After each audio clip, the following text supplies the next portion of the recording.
মুখ চেপে ধরেন না কেন ভাই? ধরেন, চেপে ধরেন মুখ চেপে। 30 বছর বয়সে আমি জেলে গেলাম। কি করেন? আমি একটা প্রশ্ন করছি জানার জন্য। সুবহানাল্লাহ আলহামদুলিল্লাহ লা ইলাহা। ওর মাথার মনে হয় তার কাটা আছে না? কথা বলেন না, বসেন। মুখ চেপে ধরেন না কেন ভাই? ধরেন, চেপে ধরেন মুখ চেপে।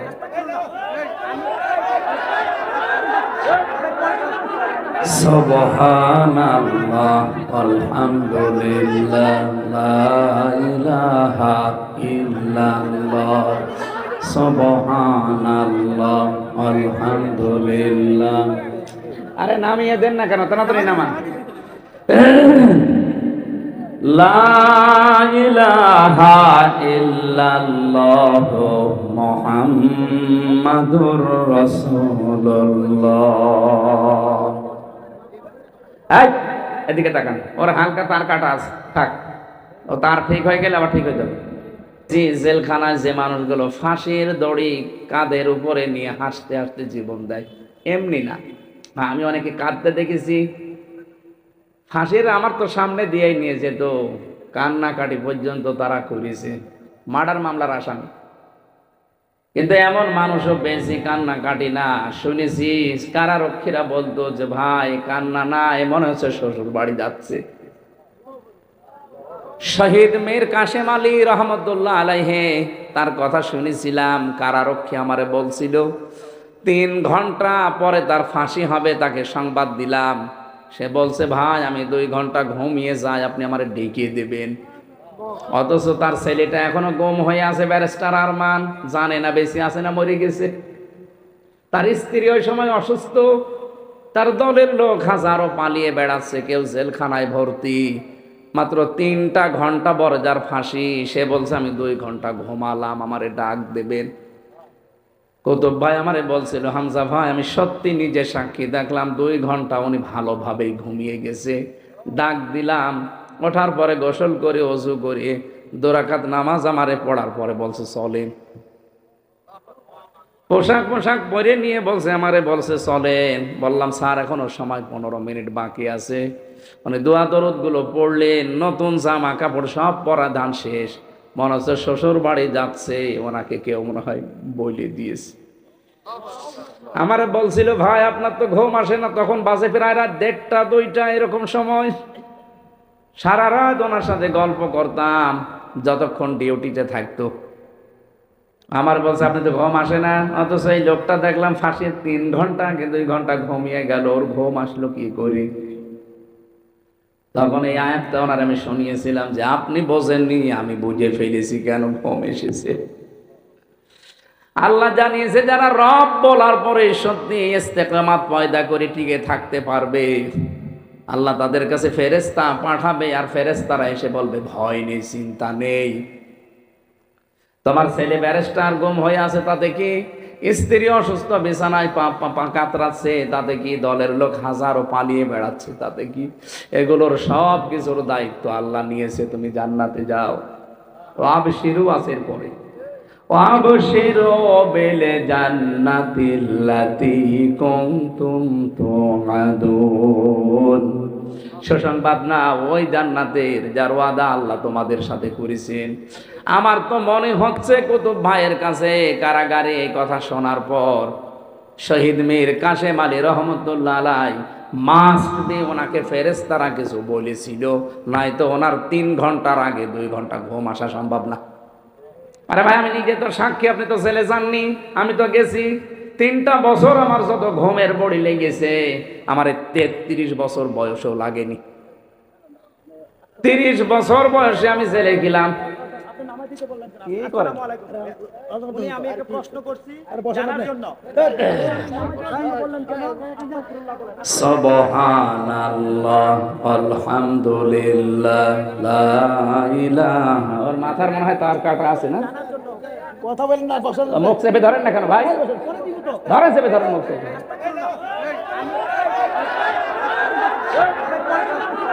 সুবহানাল্লাহ আলহামদুলিল্লাহ লা ইলাহা ইল্লাল্লাহ সুবহানাল্লাহ আলহামদুলিল্লাহ। আরে নামিয়ে দেন না কেন, তাড়াতাড়ি নামান। লা ইলাহা ইল্লাল্লাহ মুহাম্মাদুর রাসূলুল্লাহ। এই এদিকে তাকান, ওর হালকা তার কাটা আছে, থাক, ও তার ঠিক হয়ে গেলে আবার ঠিক হয়ে যাবে। আমার ভাইরা, এই যে আয়াত থেকে কথা শোনালাম, আয়াতগুলো শুধু শোনা না, এটা প্র্যাকটিক্যাল লাইফে আমরা নিজেরা দেখেছি। সত্যি যারা আল্লাহকে রব বলে টিকে থাকতে পারবো, এ মানুষগুলোর কাছে মাস্ট বি আল্লাহর কথা মিথ্যা হতে পারে? কোন কারণে তার 2 ঘন্টা ঘুম আসলো আপনি বলেন তো, আপনি পারবেন? আমার তো বাইরের কোনো চিন্তা ছিল না, আমার মা বাবা বেঁচে আছে, আমার শ্বশুর শাশুড়ি ধনী মানুষ, আমার বউ, সারা জীবনও যদি আমি না থাকি ওর কোনো অসুবিধা নেই। একটাই মাত্র কারণে আমার ঘুম আসতো না, টেনশন। না, নষ্ট করে দিল পরে। হ্যাঁ, আমি শেষ করে দিলাম, যান। আরে বললাম ওর মুখটা আস্তে করে চেপে ধরেন না কেন, ওই এমনি রসমের সাথে হয়ে যাবে। পাগল ছাগল কোথা থেকে এসেছে? কোথায় বাড়ি? পাগলের বাড়ি কোথায়? পাবলিক। ওরে 4-5 জন হাত পা ধরে রাখেন, এমনি আধা ঘন্টা একটু ধরে রাখেন তো দেখি। সম্মানিত উপস্থিতি, আমরা যারা এসেছি ইসালে সওয়াবের এই মাহফিলে, আমরা কোরআন থেকে কথা বলছিলাম নাকি বানানো কথা বলছি? এই জন্য ইমানের স্বাদ পাওয়ার জন্য আল্লাহকে রব বলে আপনাকে টিকে থাকা লাগবে, তাহলে আপনি স্বাদ পাবেন। আমরা অবশ্যই আল্লাহকে রব মানি এবং আমরা টিকে থাকার মতো পরিবেশ সামনে তৈরি করতে চাই। এমন পরিবেশ তৈরি করব যেখানে আল্লাহকে আল্লাহ বলার পরে, রব বলার পর টিকে থাকা যায়। এইটার জন্য কোরআনে কারিমকে বিজয় করা লাগবে। মান কারাল কোরআনা ফাস্তাযহারাহু, যে ব্যক্তি কোরআন পড়ে আর কোরআনকে ইজহার করার চেষ্টা করে। এখানে ইজহার মানে বিজয় করা। ইজহার মানে কি? দল মত জাতি বর্ণ ধর্ম নির্বিশেষে আলেম ওলামা পীর মাশায়েখ আমরা যারা আছি সবাই এই দেশে যদি এক বাক্যে এই কথার উপরে আসি যে আমরা কোরআনে কারিম বিজয় দেখতে চাই, ফাহাল্লা হালালাহু ওয়া হাররামা হারামাহু, তাহলে হালালকে হালাল, হারামকে হারাম জেনে আপনি ছেড়ে দিতে পারবেন। কোরআনে 54 বছরে বাংলাদেশে বিজয় নেই, এই কারণে আমরা হালালকে হালাল জেনেও মানতে পারি না, হারামকে হারাম জেনেও ছেড়ে দিতে পারি না। এরকম জায়গা বাংলাদেশে ছিল না? আপনি জানছেন এটা হালাল, আপনি মানতে পারবেন না, জানেন এটা হারাম, তাও ছেড়ে দিতে পারবেন, আপনি বাধ্য হবেন করতে। কিন্তু কোরআন যেখানে বিজয় থাকে সেখানে হালালকে হালাল জানার পরে আপনি মেনে নিতে বাধ্য হবেন, হারামকে হারাম জানার পরে আপনি মেনে নিতে বাধ্য হবেন। এই জন্যই তো আমির জামাত ডাক্তার শফিকুর রহমান ঘোষণা দিয়েছেন, যদি কোরআন এই দেশে বিজয় থাকে, সর্বপ্রথম আমরা ওই দিন এই দেশ থেকে সাদাবাজি বিদায় করব। আমরা এটা জানছি যে নিষিদ্ধ, তারপরও আমরা বন্ধ করতে পারছি।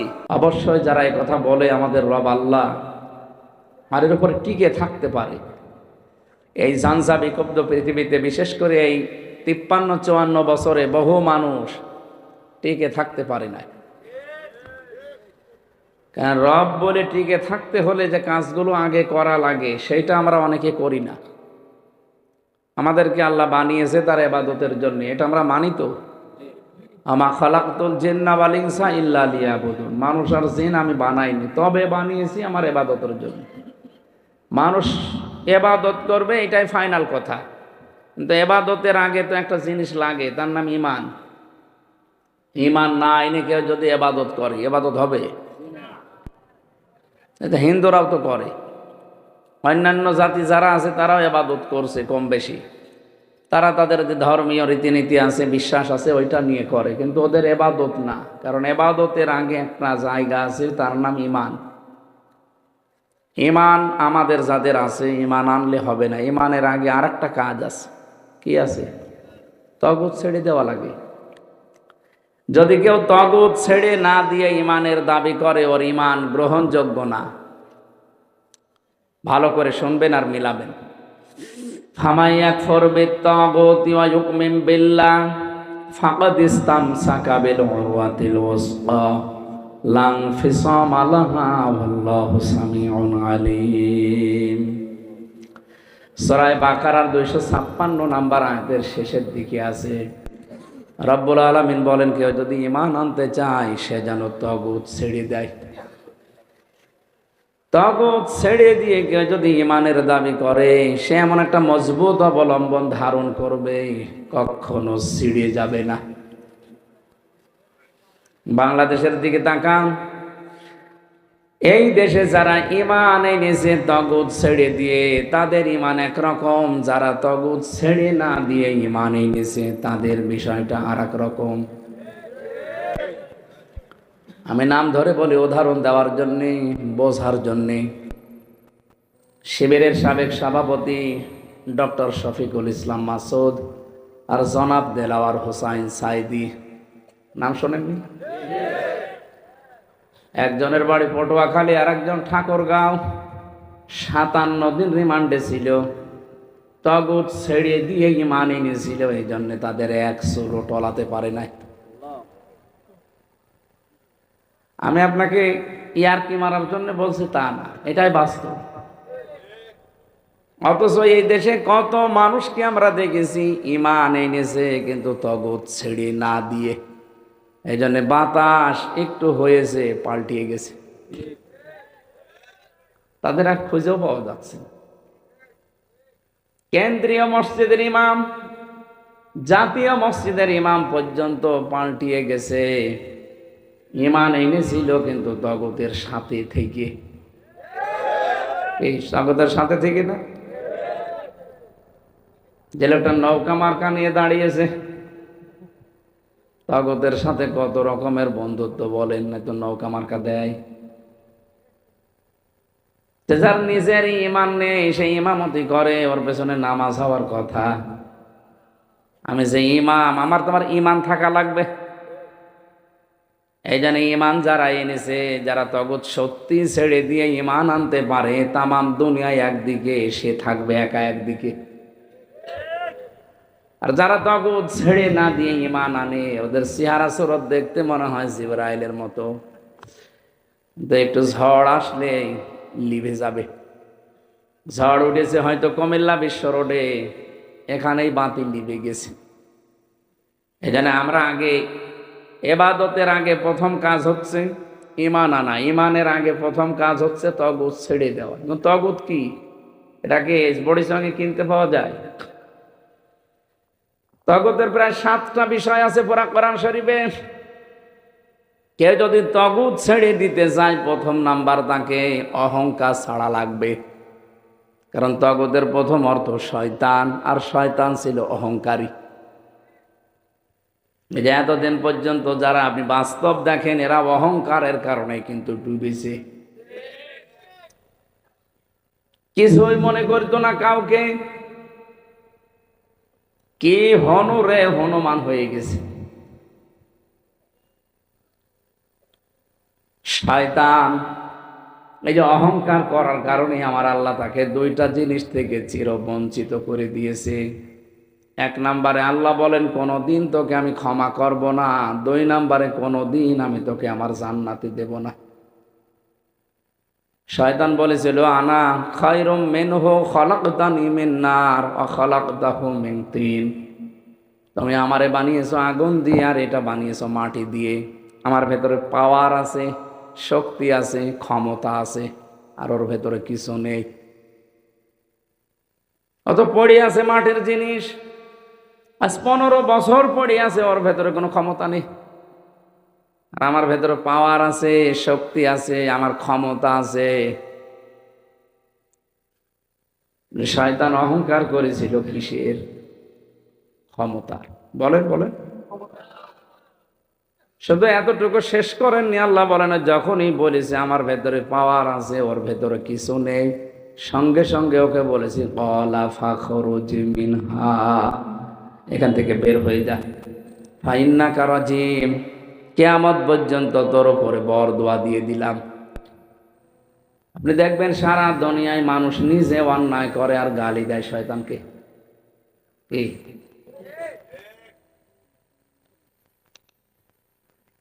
শুধু এতটুকুই না, সূরা আরাফের এই আয়াতে আল্লাহ জানিয়েছেন আন তাতাকাব্বারা ফিহা ফাখরুজ ইন্নাকা মিনাস সাগিরিন। দুইটা জিনিস তোকে দিয়ে দিলাম। এই অহংকার শুধু দুই না, তাতাকাব্বার এটা মোজারে, বর্তমান ভবিষ্যৎ, প্রেজেন্ট ফিউচার।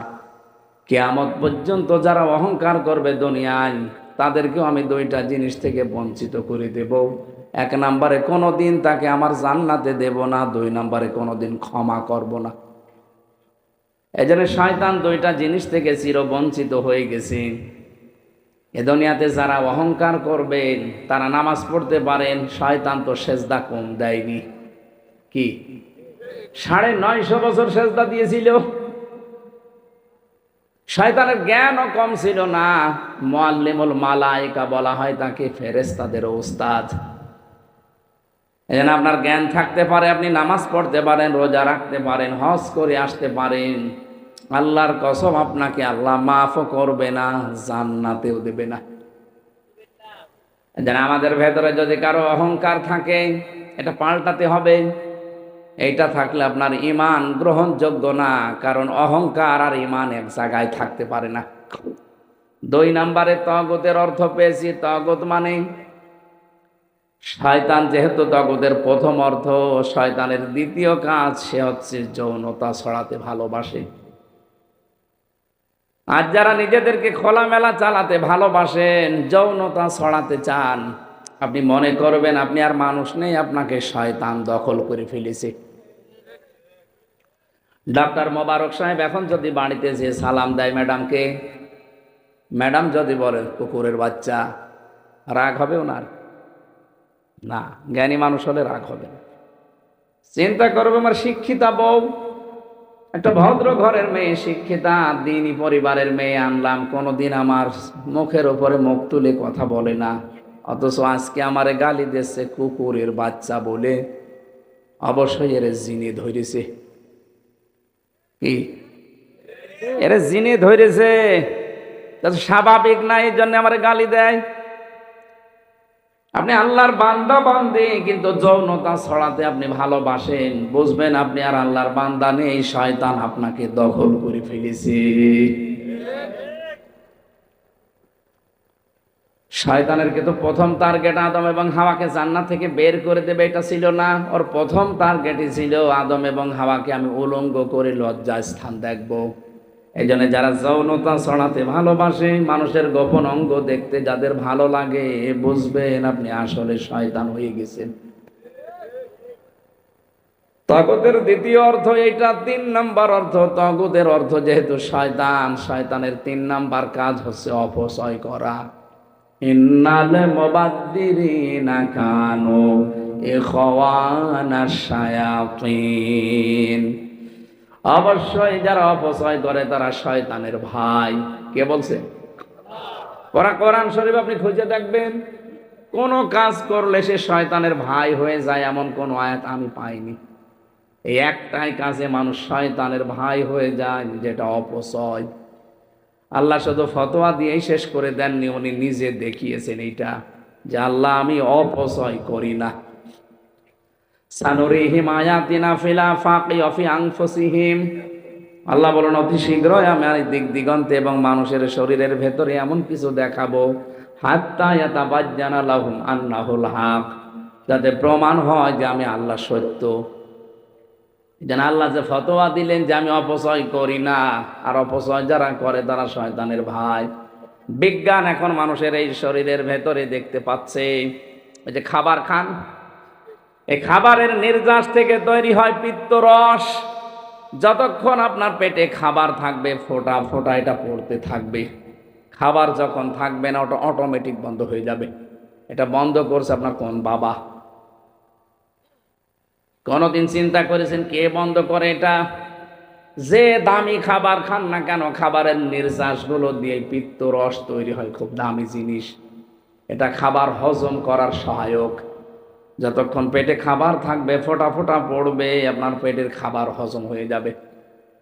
যতক্ষণ থাকবে না, যেহেতু পড়লে অপচয় হয়ে যাবে, জন্য আল্লাহ নিজে অটোমেটিক বন্ধ করে দেয়। জোরে বলেছে সুবহানাল্লাহ।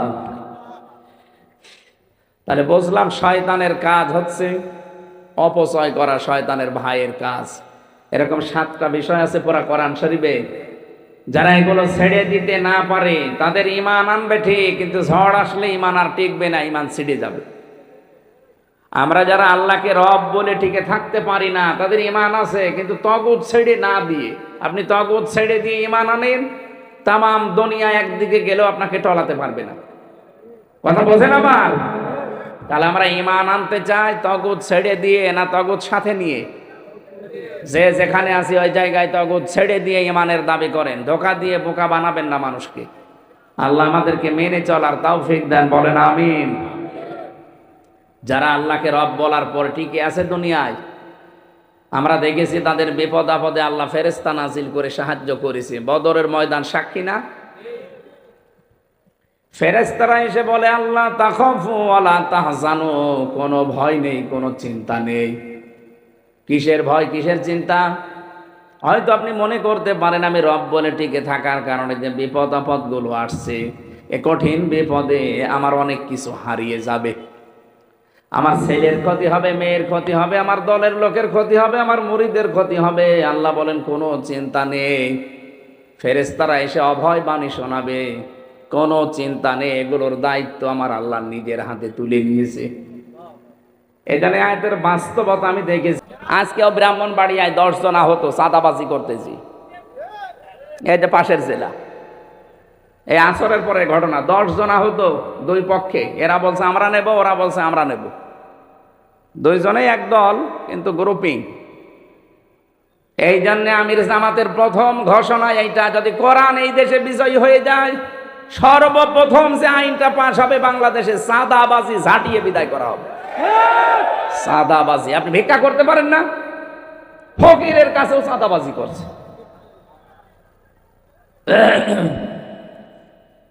এই জন্য আমাদের মেন টার্গেট হওয়া লাগবে এইটা, যে কোরআন আমরা বিজয়ী করে দেখাতে চাই। আদখালাহুল্লাহুল জান্নাহ। তাহলে আপনি মনে করবেন জান্নাতে আপনি চলে গেছেন না যাবেন। আদখালা এটা মাঝি, আদখালা ইদখিলু এটা মাঝির সিগা, অতীতের শব্দ। নবী বর্তমান ভবিষ্যৎ দিলেন না কেন? তার মানে সত্যি যদি কোরআন বিজয় হয়ে যায়, আর হালালকে হালাল হারামকে হারাম জেনে যদি আপনি মানতে পারেন, আপনি মনে করবেন যে আপনি একটা মিনি জান্নাতে আছেন। ওইরকম পরিবেশ আমাদের দরকার না। আমরা আজকে রব বলে টিকে থাকতে পারি না, কারণ সে পরিবেশই তো আমাদের নেই। স্টিম রোলার চালায় আমাদের উপরে। 2 নম্বরে আমরা ইসলামকে দিন হিসাবে, জীবন ব্যবস্থা হিসাবে এখনো মানতে পারি না। 3 নম্বরে বিশ্বনবী মুহাম্মদ রাসূলুল্লাহকে এখনো সব জায়গায় আমরা সেট করতে পারি না আদর্শ। আমরা ইমানের স্বাদ এই কারণে অনেকে পাই না। যারা এগুলো করে তাদেরকে আপনি ইমানের স্বাদ পেতে দেখবেন, তারা ইমানের স্বাদ পেয়েছে, এই জন্য জীবন পর্যন্ত তাদের কাছে তুচ্ছ মনে হয়।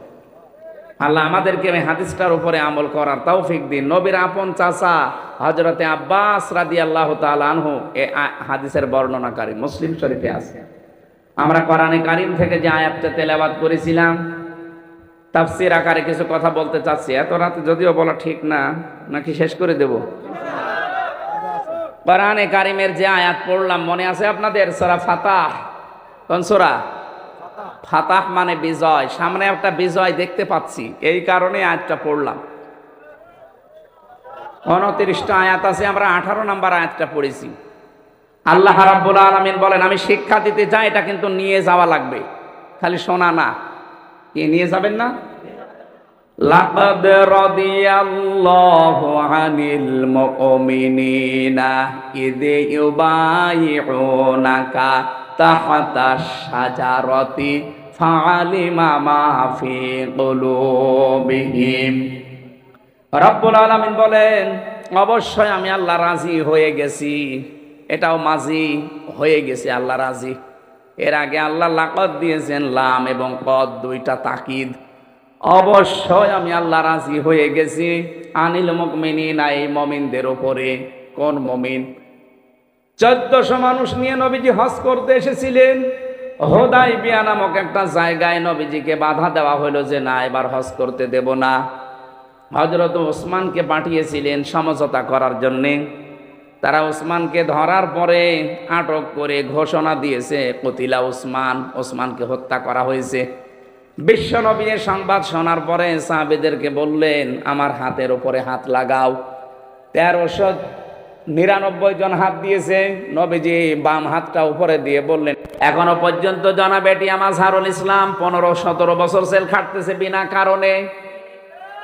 আব্দুল সালাম পিন্টু সাহেব যদি 17 বছর পরে ছাড়া পায়, জনাব বাবর সাহেব যদি 17 বছর পরে ছাড়া পায়, গিয়াসউদ্দিন মামুন যদি 17 বছর পরে ছাড়া পায়, ওই একই বিচার ব্যবস্থা বানানো নিয়ম নীতি দিয়ে আপনি এখানে আটকিয়ে রেখেছেন। আমরাও চাই এটিএম আজহারুল ইসলামকে মুক্তি দেওয়া হোক। কারণ একটা বিনা অপরাধে মানুষকে আপনি কতদিন রাখবেন? মাত্র 1400 মানুষ যদি জীবন দেওয়ার জন্য সিদ্ধান্ত নিলে কাফেরদের অন্তরে ভয় সৃষ্টি হয়, 18 কোটি মানুষ যদি আজকে আয়াত থেকে শিক্ষা নিয়ে যে না, আমরা নিরপরাধ কোনো মানুষকে জেলে দেখতে চাই না, মুক্ত জীবনে চাই, কাফেররা এমনিতে ভয় এতদিন ছেড়ে দিত। আমাদের উপরে যে আল্লাহ রাজি হবে, কিভাবে হবে? আয়াতের প্রথম শব্দটি এটা, ইদি ইউবাইউনাকা তাহতা শাজারা। এই গাছের নিচে যারা আপনার হাতে হাত দিয়ে আর শপথ বাক্য পাঠ করছে যে নিরপরাধ মানুষের হত্যার প্রতিশোধ না নিয়ে বাড়ি যাব না। বাংলাদেশে যদি এই চিত্র আমরা দেখতে পেতাম, 1,10,000-এর উপরে মানুষ বিনা কারণে অনেকে জেল খাটে, এমনি নিরপরাধ মানুষকে জালেমরা ছেড়ে দিত। একটু মাঝে মাঝে শক্ত হয়েছিল, দেখেন অনেকে ছাড়া পেয়ে গেছে। আল্লাহর এই বান্দা 17টা বছর অসুস্থ, আমরাও চাই আল্লাহর এই বান্দাকে মুক্তি দেওয়া হোক, অন্তত শেষ বয়সটাই পরিবারের সাথে কাটাক। এই কথা বলে না কেন? আর আমি যতটুকু দেখে আসলাম, 70-75 বছরের পরে জেলে রাখা আর ঠিক না। কারণ ওখানে যে অবস্থা, নিজে নিজে টয়লেটে যেতে পারে না, নিজে গোসল করতে পারে না, ওখানে তো কেউ কারণ না, প্রত্যেকের আলাদা আলাদা। যেন শেষ বয়সে এসে ও প্যারালাইজ হয়ে পড়ে আছে, কি করবে সে আর? এই শেষ বয়সে এসে জয় হোক, তারে মনে হয় মাফ করে ছেড়ে দেওয়া দরকার। আর নিরপরাধ কত মানুষ বিনা কারণে বছরের পর বছর জেলে পড়ে আছে। ঠনকো মিথ্যা মামলা দিয়ে, মিথ্যা সাক্ষী দিয়ে এভাবে আপনি রেখে দিয়েছেন। বিচার ব্যবস্থা আপনি নিজে বানালেন, বিচারপতি আপনাদের নিজের, পিপি আপনাদের নিজের, প্রসিকিউটর আপনাদের নিজের, মামলার আয়ু আপনাদের, যে সাক্ষী সব আপনাদের, রায় দেবেন সব আপনি নিজে। তো সেই জায়গায় একটা মানুষকে 17 বছর রেখে দেওয়ার কোনো মানে হয়? এই জন্যে, কারণ আমরা সূরা ফাতিহার এই আয়াতের শিক্ষা যদি সাহাবীদের মতো নিতে পারতাম, এই দেশে কোনো মানুষ বিনা কারণে আর আটক থাকতো না, জালেমরা এমনি ভয়তে ছেড়ে দিত। ওরা যেই শুনেছে নবীজি শপথ বাক্য পাঠ করাচ্ছে 1400 নিয়ে, ও এমনি ওসমানকে ছেড়ে দিয়েছে। আমরা যদি ওইটা দেখতে পেতাম, আল্লাহ পরের 2টা শব্দ দিয়েছেন, ফালিমা মাফি কুলুবিহিম। আমি আল্লাহ তো তাদের কলবের খবরটা জানতাম, ওরা যা করছে লোক দেখানোর জন্য না, মন থেকে করছে। ফাংসালা সাকিনাতা আলাইহিম, তাদের উপর আমার আল্লাহর প্রশান্তি নাজিল করেছিলেন আল্লাহ। ওয়াসাবাহুম ফাতহান করিবা, এবং সুপ্রসন্ন এবং নিকটবর্তী একটা বিজয় আল্লাহ তাদেরকে দিয়েছিলেন। আমরাও যদি সত্যি ইসলামের বিজয় চাই, দল মত এখন দেখা যাবে না। অন্যায় যেখানে প্রতিবাদ করা লাগবে, সেখানে আপনি যেই জায়গায় আছেন ওখান থেকে, দরবারে আছেন, দরবার থেকে অন্যায় দেখলে আপনাকে ছাপিয়ে পড়া লাগবে। তাহলে সামনে আপনি একটা প্রশান্তি পাবেন। ফাংসালা সাকিনাতা আলাইহিম, 2 নাম্বার একটা সুনিশ্চিত বিজয় আপনি দেখতে পাবেন। আপনি সারা জীবন গদিতে বসে আছেন, ইসলামের বিজয় যদি দেখে যেতে না পারেন, কি করবেন গদিতে বসে থেকে? এই জন্য আমরা চাই যে যেখানে আছি এ দেশে যেন সামনে কোনো অন্যায় না হয়। এই চাঁদাবাজি মাস্ট বি বন্ধ করাই যায় যদি আমরা এক হতে পারি। কিসের চাঁদাবাজি? আপনি কি টাকা আমার কাছে পান যে চাঁদা দেওয়া লাগবে? আপনিও যা, আমিও তাই। কথা বলুন না কেন? একটু শক্ত হই, প্রত্যেকের জায়গা থেকে কোনো চাঁদাবাজ এই দেশে জায়গা পাবে না ইনশাআল্লাহ। আল্লাহ আমাদের উপরে সাকিনা নাজিল করবেন। আর সামনে যে সুনিশ্চিত বিজয় মাস্ট বি, এটা আসবে, আমি দেখতে পাচ্ছি। আগস্টের 5 তারিখের আগের খবর নেন, মাত্র 100 জনের 15 জন মানুষ চাইতো এ দেশে কোরআনের বিধান কায়েম হোক। এই 4.5 মাসের ব্যবধানে এখন 100 জনের 58 জন মানুষ চাচ্ছে এ দেশে কোরআন কায়েম হোক। শুধুমাত্র মুসলমান, অনেক হিন্দু পর্যন্ত। এই যে গোবিন্দ পরামানিকের কথা শোনেন। আমিরে জামাত ডাক্তার শফিকুর রহমান গিয়েছিলেন গাইবান্ধা, ওনার আগে একজন হিন্দু পুরোহিত ঠাকুর, সে বলছে যে আমরা ইসলাম যদি দেশে আসে সবচাইতে নিরাপদে থাকতে পারবো। হিন্দু বুঝতেছে, আপনি বোঝেন না মানে। আল্লাহ আমাদেরকে চর্ম চোখে যেন এটা দেখে মরার তৌফিক দেয় যে 56,000 বর্গ মাইল আল্লাহর এই কোরআন দিয়ে চলছে। কারা কারা এটা চান দেখে লিল্লাহে তাকবীর। আলহামদুলিল্লাহ ভাই, আমার কাল সকালে আমিরে জামাত কুষ্টিয়ায় আসবে, আমার সকালে তেলাওয়াত আছে, অনুষ্ঠান উদ্বোধনে সকাল 6টায়, এখন 2টা বাজে। 3, 4, 5, 6 4 ঘন্টায় কুষ্টিয়ায় পৌঁছাতে পারবো না, তারপরও এখন চলে যাচ্ছি। আগামীতে আসলে আপনারা একটা মাহফিল নেবেন, আমি আর আগামীতে একটা করেই দেবো। ওই 2টা 3টা করে আমারও শরীর পারছে না, আর যেহেতু চাপ হয়ে যাচ্ছে, আজকের মতো আমি মাপ চেয়ে নিয়ে বিদায় নিলাম। শুধু ভাইয়ের সম্মানার্থে এসেছিলাম, নয়তো আমার আসার কথা না। আজকে 3টা হয়ে গেছি। ওই সে বড়িচং কোথায় ছিলাম এক জায়গায়, করুণাপুর নাকি, এরপরে ব্রাহ্মণবাড়িয়ার কসবা, আবার নবীনগর। আমি একটু মোনাজাতের মাধ্যমে মুসাফির শেষ করে দিচ্ছি। আল্লাহুম্মা আমিন। লা হাওলা ওয়ালা কুওয়াতা ইল্লা বিল্লাহিল আলিয়্যিল আযীম। আল্লাহ তাআলা সারা রাত মানুষ এখানে জেগে আছে তোমার কোরআনের জন্য। বাংলার যে মানুষগুলো কোরআনে কারিম এত বেশি পছন্দ করে, সেই কোরআনকে এদের রাষ্ট্রীয় ক্ষমতায় এনে দাও। মানুষ আমরা সবাই চাচ্ছি এদেশে কোরআন দিয়ে দেশ চলুক। আল্লাহ তুমি ব্যবস্থাটা করে দিলে হয়ে যাবে। তুমি শুধু কোন বললে তো ফায়াকুন সঙ্গে সঙ্গে হয়ে যায়। এদেশের 18 কোটি মানুষের দিল মন তোমার হাতে একটু ঘুরিয়ে দাও রব্বুল আলামিন। এ দরবারের দায়িত্বে যিনি আছেন, এই মানুষকে তুমি আব্দুল কাদের জেলানির মতো বানিয়ে দাও। আমার বড় ভাই ডক্টর মোবারক হোসেন এলাকার সন্তান, আল্লাহ তাকে মেহেরবানি করে কবুল করো। এমন এমন মানুষকে আমরা বাংলার জমিনে চাই, যে মানুষগুলো কোরআন বুকে নিয়ে সংসদে যাবে। এ মাহফিলে যত মানুষ এসেছে, আমাদের জীবনের সব অপরাধগুলো মাফ করে জায়গাটা নেকি দিয়ে পাল্টিয়ে দাও। আল্লাহ তাআলা কখন কার কাছে মরণ চলে আসে আমরা জানি না। এলাকায় যত মানুষ কবরে ঘুমিয়ে আছে, কবরগুলো জান্নাত বানাও। মা বোনদেরকে তুমি খাদিজার মতো, আয়েশার মতো বানিয়ে দাও। যত মানুষ আমরা এখানে এসেছি, আমরা ইমানের সাথে মরণ চাই, আমরা টিকে থাকতে চাই, তোমাকে রব বলে সেই পরিবেশ তৈরি করে দাও। আল্লাহ তাআলা মরণ আসলে আমাদের এনে পাক জবানে তুমি বের করে দিও লা ইলাহা ইল্লাল্লাহু মুহাম্মাদুর রাসূলুল্লাহ। আমি আর সময় দিতে পারলাম না, আগামীতে কথা হবে ইনশাআল্লাহ। আসসালামু আলাইকুম। মাশাআল্লাহ।